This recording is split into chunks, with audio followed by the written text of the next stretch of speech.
Did you know that you can lose the right to ride a motorcycle with your driver's license? I can't believe what I just heard. That's right. If you have or dream of having a motorcycle over 500cc, there is a bill in progress in Congress that could change everything you know about getting a driver's license in Brazil. And the question that won't go away is, will you need a new driver's license to keep riding peacefully on the streets and roads of the country? Or is there some way to go unnoticed? By this new law, I got the reference. Stay with me until the end of this video because I'm going to explain in detail everything about this proposal and everything it could change for us motorcyclists.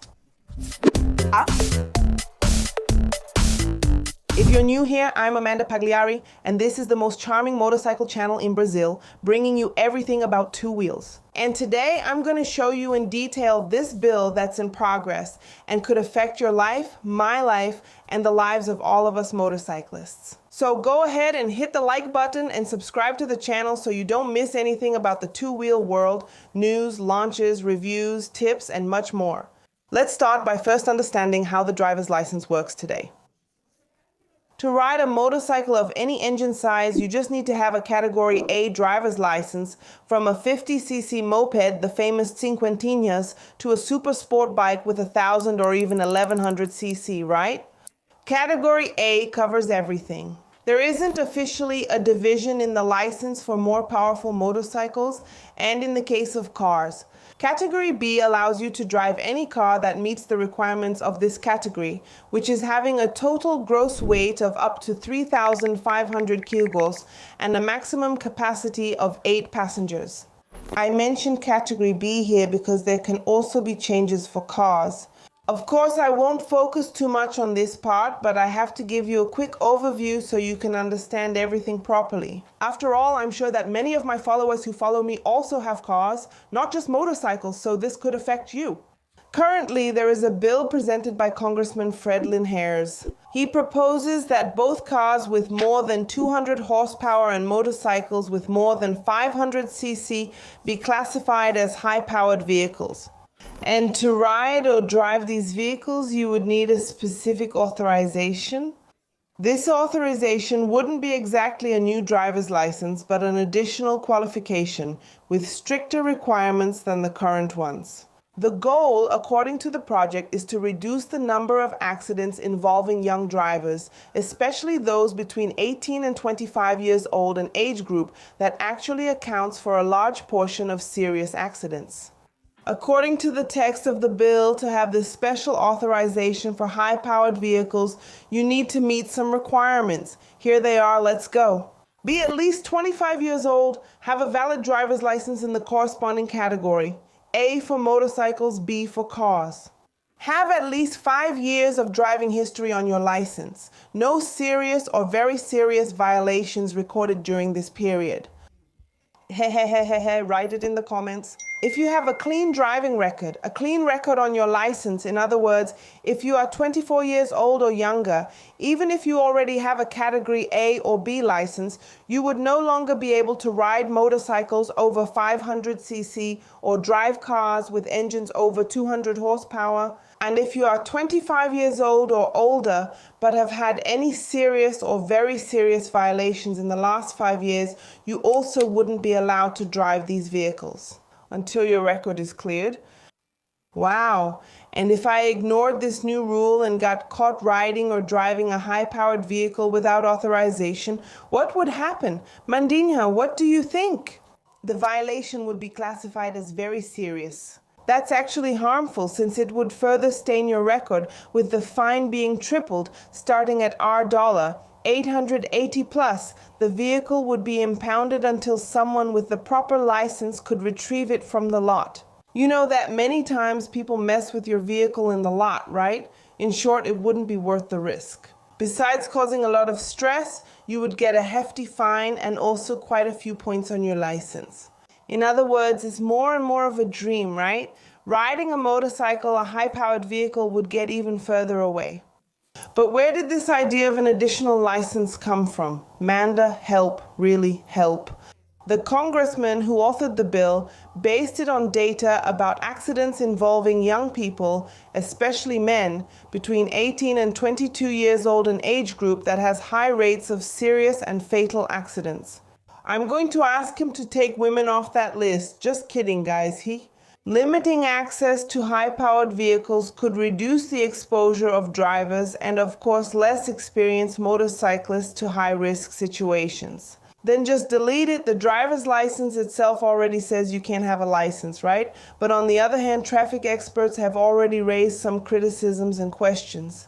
Will limiting licenses really solve the problem? Or wouldn't it be more effective to invest in traffic education, smarter enforcement, and awareness campaigns? Huh? What do you all think? Besides, the proposal still has inconsistencies in the original text, like mentioning Denatran, which doesn't even exist anymore, right?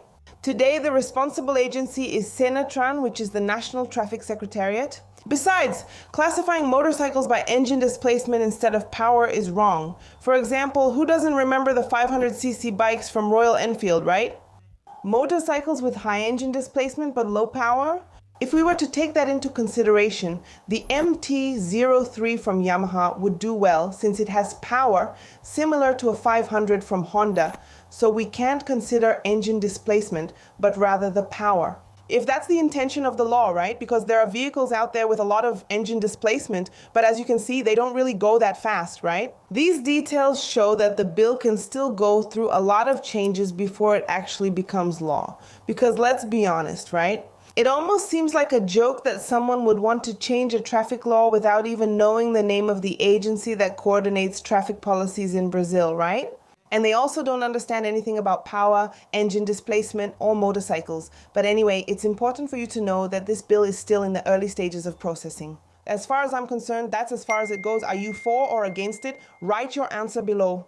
So the bill was sent to the Chamber of Deputies Committee on Roads and Transportation, which is the first stage where proposals related to traffic are discussed. And then it still needs to go through other committees, votes in the chamber, then in the Senate, and only after that will it go to the President of the Republic for approval or veto. So everyone, for now, your category A or B driver's license remains the same. You don't need to rush to get a new license. But it's important to stay alert because if this proposal moves forward, it could directly impact our freedom to ride. But did you know that in many European countries, the license is already divided into several motorcycle categories according to engine displacement or power? In France, for example, the A2 category allows motorcycles up to 47.7 horsepower, while the A category allows you to ride any motorcycle. In Portugal, anyone who is 16 years old can already get the A1 category for motorcycles up to 125cc, but they can't ride motorcycles with engines bigger than that. These divisions are common in the European Union, precisely to gradually prepare motorcyclists for more powerful motorcycles. I always say here on the channel, start from the bottom and go up gradually. Have common sense. Don't act in a way that the government needs to control your life. Take charge yourself. Have common sense so the government doesn't have to make laws like these. And just as a curiosity, because of this law, car manufacturers can strategically reduce the power to fit into a category so that young people have the option to buy. So, for example, the 500s here in Brazil are more powerful than the ones sold abroad, so they fall into the power range, like in the case of France. Exactly to attract beginners, otherwise basically beginners would only have the 125 option.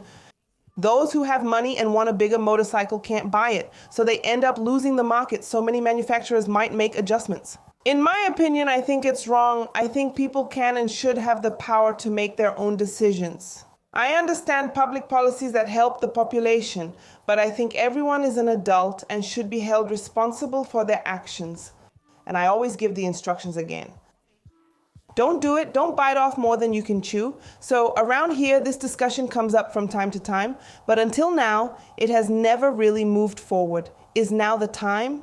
Anyway, this proposal could be the first step to bring the Brazilian model closer to the European standard. And don't confuse this possible change with the new driver's license, which started being issued in June 2022. That change was only in the document's layout, which became more up to date with colors, holograms, and more security, right? But she put it there, thinking about it, right, guys? She put the categories there, she put the layout, but didn't say anything else. So, like, if someone passes it, the law is already prepared. Oh my God, help. By the way, there's a video here on the channel about these changes that happened, the latest changes to the driver's license. I'll leave the link here in the card and in the description. Go watch it later. But tell me this. Do you think this proposal for a new license for motorcycles over 500cc and cars over 200 horsepower will help reduce accidents? Or is it just going to create more bureaucracy for those who love to ride, right? I've already shared my opinion. I think it's just more bureaucracy, but I really want to know your opinion. So write here in the comments if you're for or against this change. But please, right? Take a few minutes to explain, okay? Who knows, maybe it'll make the debate a bit smarter. Oh, and share this video with your friends who ride motorcycles or have cars in those car and motorcycle groups on Facebook. Send it to everyone so they can also stay up to date with this news that could change the lives of those on 2 or 4 wheels. Oh, not to mention that I bet there are already people out there spreading fear, talking about it using clickbait, right? Saying that this rule is already in effect, so share this video anyway to get the correct information and quality here on the MotoPlay channel. And it's essential for all of us who love the road. Don't forget to leave a like and subscribe to the channel if you haven't already. Up here I left a really cool video for you, I'm sure you'll like it. And down here I left another one. Leave video suggestions here in the comments too. And if you want to become a member of the MotoPlay channel, there are many advantages. Early content, exclusive content, photos of Mandinha, an exclusive Mandinha calendar, and also a monthly giveaway. And also in the live streams we do here for the channel, okay? Subscribe, see you next time. Kisses.